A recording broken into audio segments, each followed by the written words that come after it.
Hello, everyone. Welcome to the Live Ones. It is Super Bowl Sunday, the granddaddy of them all for sports gambling. The day that even the casuals are holding a whole bunch of betting slips today. An estimated 32 million Americans are going to have money on tonight's game. There are literally thousands of prop bets on all the various books, from the serious to the utterly nonsensical. And while there are some other things happening today on the board, with due respect, this is the only thing that anybody cares about today. So let's get to breaking down the game, the spread, the total, the team totals, and some of the more serious of the props out there today. The Rams got here after upending the Arizona Cardinals on Wild Card Weekend, the defending champion Tampa Bay Bucks in divisional play, and then their arch rival San Francisco in the NFC Championship game. Cincinnati's road went through Las Vegas at home, then an upset over the number one seed Tennessee on the road in the division round, and finally toppling the two-time defending AFC champion Chiefs in the title game. The Rams, obviously, they are all in on this season. They mortgaged the draft capital of the next 2 years to get Matthew Stafford from the Lions, Von Miller from the Broncos, and Odell Beckham Jr. from the Browns. They are $13 million over the cap next year without extending Miller or Beckham, and 21 of their 53-man roster become free agents next year. If they don't win this ring tonight, their window is closed until at least 2024. The Bengals are the complete opposite story into year two of a rebuild after their disaster of a 1-15 2019 season. They've gone so much further than anyone could have predicted, thanks in large part to their skill position players on offense who've exceeded all performance expectations considering they don't have an offensive line to speak of. They have $60 million of cap space next year, and all of their core is young and locked in for at least 2 more years before they have to worry about extending any of them. Both of these teams are built around their passing games and elite-level wide receivers. For the Rams, Matthew Stafford has been everything they hoped for and more. So far this season, Stafford threw for just shy of 4,900 yards with 41 touchdowns and 17 interceptions. He completed over 67% of his passes, up from a career average of 63%. In 3 playoff games, Stafford is 72 for 100 with 905 yards passing, 6 touchdowns, and just 1 interception. If anything, he stepped his game up a notch in the postseason. And man, oh man, this season really is just the ultimate indictment of the entire Detroit Lions franchise. For how long they had this man and what he was capable of. We saw it out of Georgia. He was the number 1 draft pick in 2009 for a very good reason. And just they pissed away all those great years of his career with just absolutely horrible front office management. Really, I mean, Stafford has been buoyed this year by the incredible play of his favorite target, Cooper Kupp, whose career has been completely rejuvenated now that he's tossed off the albatross around his neck that was Jared Goff throwing to him.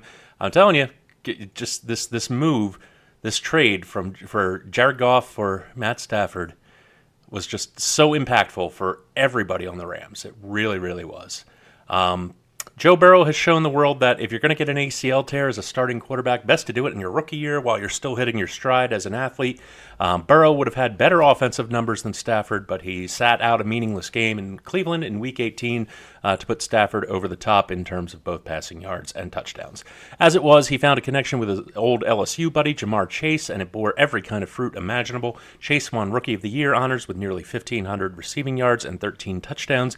Chase is one of the fastest accelerating deep threats I can remember seeing in a long time. Just that his movement from standing still to top speed is just a hummingbird could not catch it at work.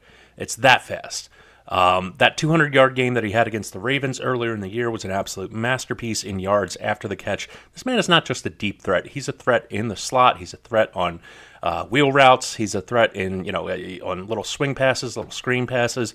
He's just such an elusive man. So hard to tackle and so hard to catch up to. This really, really was a great find for the Bengals.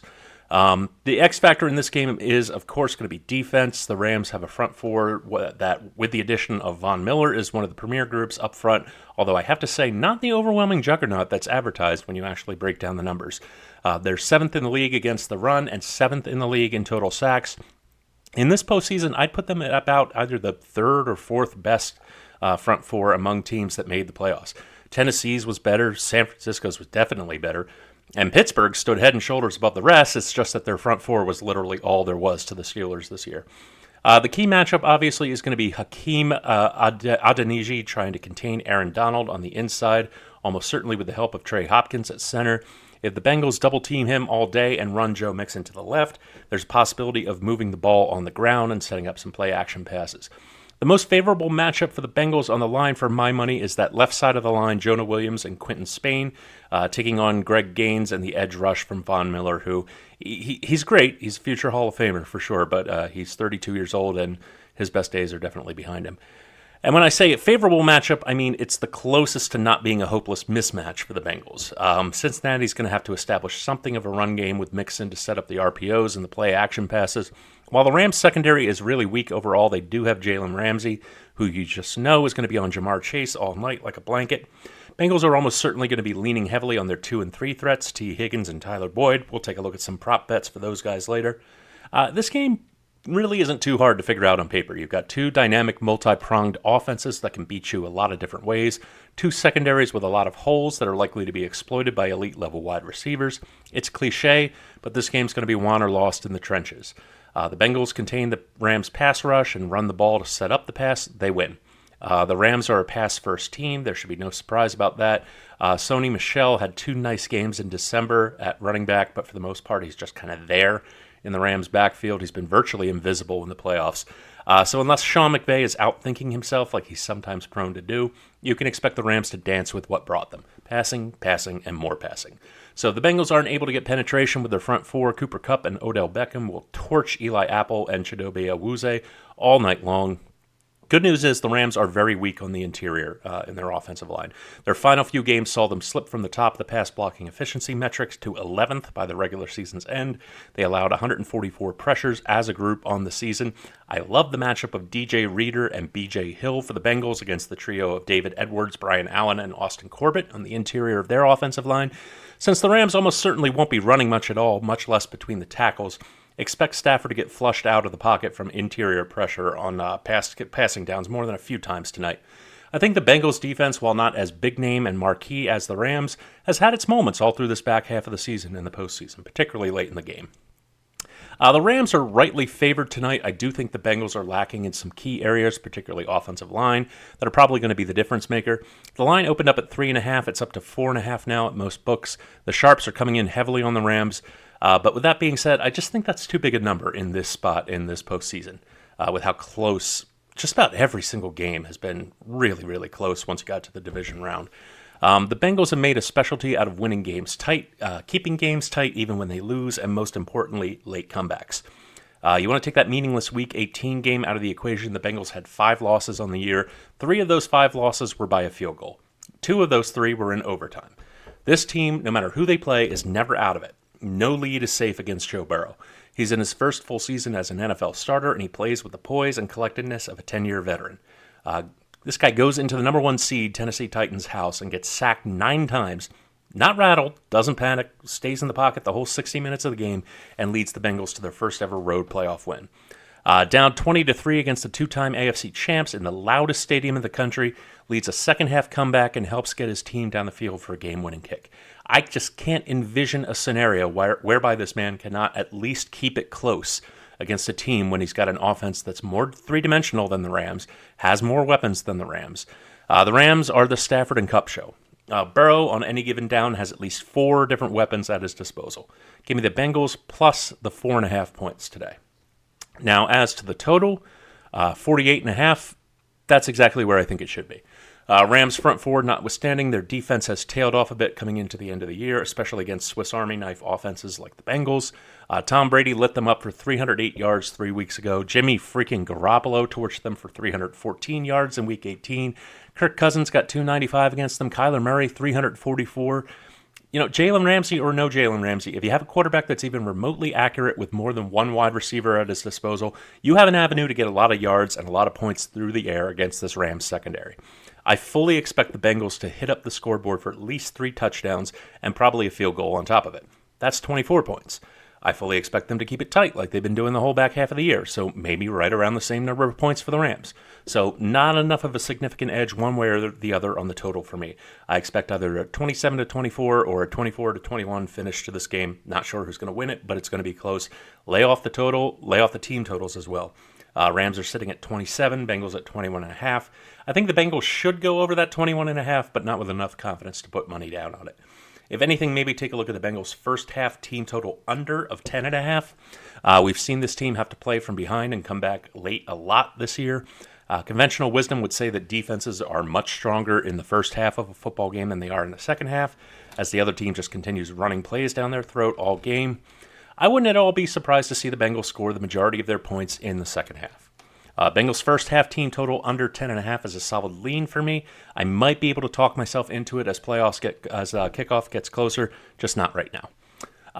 Now let's talk player props. Like I said, Jalen Ramsey is likely going to be covering Jamar Chase most of the game, depending on individual coverage sets.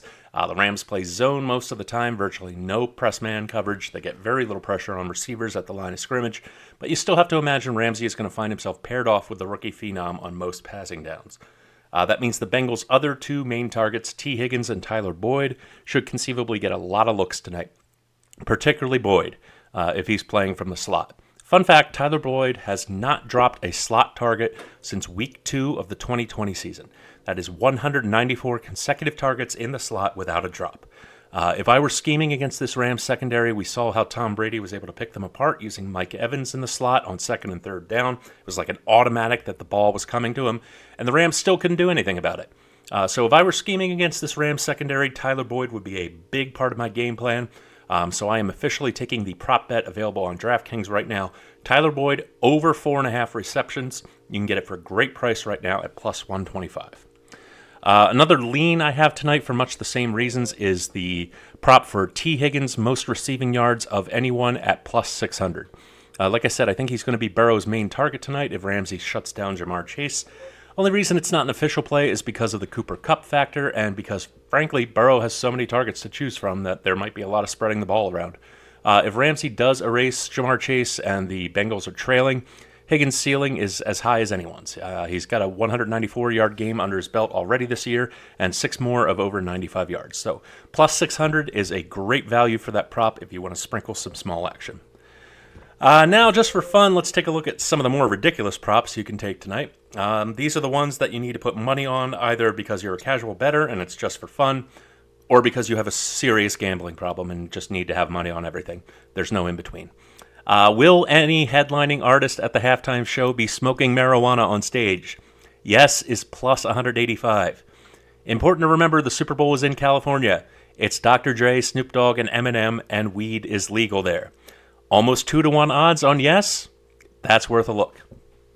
BetTheProp.com also constructed a very interesting plus 900 same-game parlay to act as a hedge for you, having to sit through a boring defensive stall fest like the Rams' last Super Bowl was. You might want to write this one down. Okay, so it's 5 legs. Rams money line, total under 48.5. Kendall Blanton under 34.5 receiving yards. T. Higgins under 74.5 receiving yards. Cam Akers under 79.5 rushing yards. You're basically betting on neither offense really being able to get much going, and the Super Bowl just generally sucking. You can, throw a tenth of a unit on that to get back 9/10 of a unit, just in case our 2 other plays crash and burn. That is going to be it for me right now. Everybody have yourselves a great Sunday. Enjoy the Super Bowl. It should be a really good one. It should be a really great spectacle of, offense versus defense, chess match, battles in the trenches, and just, that line of scrimmage battle is really going to be everything tonight. Have yourselves a great Sunday, and I will see you tomorrow.